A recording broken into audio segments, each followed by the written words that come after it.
মুসলমানদের বানানো না, সব খ্রিস্টানদের, ইহুদিদের। কি করবেন আপনি? তাম দুনিয়ায় সবচেয়ে বেশি মিথ্যা কথা, মিথ্যা তথ্য ছড়ানো হয় ভারতে।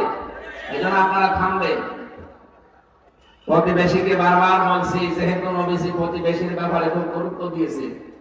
আল্লাহর নবী জানিয়েছেন, জিবরাইল এত বেশি কথা বলছিল প্রতিবেশী সম্পর্কে, আমার মনে হচ্ছিল যে আমার জমি জায়গা ওয়ারিশ হিসাবে আবার তাদেরকে দিয়ে দেওয়া লাগে নাকি। কত বড় গুরুত্বপূর্ণ বিষয়।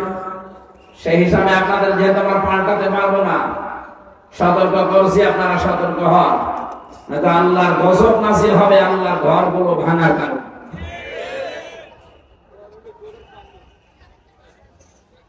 ডোনাল্ড ট্রাম্পের এই শপথের পরে যদি 16 লাখ ভারতীয় সব ফেরত দিয়ে দেয়, আমাদের সাথে তো সব বন্ধ করে দিয়েছেন অলরেডি।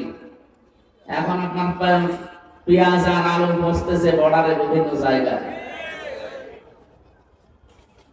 আমাদের ব্যবসা বাণিজ্য এখন আরম্ভ হয়েছে তুরস্কের সাথে, চীনের সাথে, পাকিস্তানের সাথে। এইগুলো দেখে আরো চলতেছে। যা করছে আমরা আরো বেশি করব যদি আল্লাহর ঘরে হাত দেওয়া বন্ধ না করি। এদেশের মানুষকে ভয় দেখায় যে না খেয়ে মারবে। আরে ভাই, আমরা কি মুশরিক? আমাদের তো বছরে 1 মাস না খেয়ে থাকা হবে। কথা বলুন, আমাদেরকে খাবারের ভয় দেখিয়ে লাভ আছে? আমরা তো না খেয়ে থাকাই পছন্দ করি। মানবতার নবী, আমাদের নেতা যিনি, মুহাম্মদুর রাসূলুল্লাহ, দিনের পরে দিন তিনি না খেয়ে থাকতেন। এই জন্য খাবারের ভয় দেখিয়ে এখন নিজেরা উল্টা এমন গেড়া করে পুলিশে। সুতরাং আমরা সতর্ক করছি, আপনাদের প্রতিবেশী হিসাবে আবার আমাদেরকে রাখাবেন না। যেভাবে আছি আমাদের থাকতে দেন, আপনারা শান্তিতে থাকেন, আমাদেরকেও থাকতে দেন। যদি ঝামেলা করেন, আমাদের পুরাতন ভাই কি তাম দুনিয়ার যারা অন্যান্য ধর্মের আছে তারা কিন্তু এই কথা বলে। এদিকে তাকান। আর ওঠাউঠি করেন কারা? 1-1.5 ঘন্টা বসে থাকতে পারেন না, আপনি ভেতরে বসেন কেন? কেউ উঠবেন না ঘন্টা খানেকের ভেতরে? খুব জরুরি যদি হয় তাহলে উঠবেন। প্রসাব পায়খানার বিড়ি খাওয়া ছাড়া কেউ উঠতে পারবে না। ও, এটা তো বরিশাল বিভাগ, সমস্যা।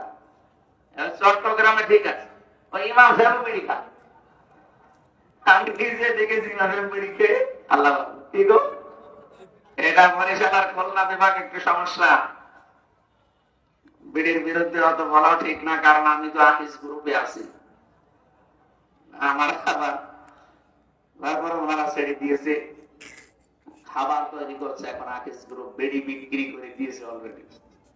বারবার পেছনে লেগে থাকতাম যে স্যার এটার জন্য বদনাম হয়ে যায়, এটা ছেড়ে দিন। ওনারা এখন অন্তত অনেক দূর এগিয়ে গেছে, প্রায় 65টা প্রোডাক্ট তৈরি করছে তারা, খাবার মাবার দিয়ে। অন্তত ওগুলো ছেড়ে মানুষের খাবার দাবার এগুলো তৈরি করলে বরকত আল্লাহ আরো বেশি দেবে। হারামে কোনো বরকত নেই। কথা বলেন না কেন? যারা হারাম ইনকাম করেছিল, আপনি তাকান তো তাদের দিকে। সাহেব পাড়া বানিয়েছিল মালয়েশিয়া, ওখানে যে দেখি যে হোটেলে থাকি, ওই হোটেলের নিচে 2 শয়তান চা খাচ্ছে। কি আপনি এখানে? হুজুর আমি আগেই পালিয়েছি, কারণ একটু আঁচ পেয়েছিলাম যে না থাকা যাবে না, এখানে আগের রাতে পানি চলে এসেছে।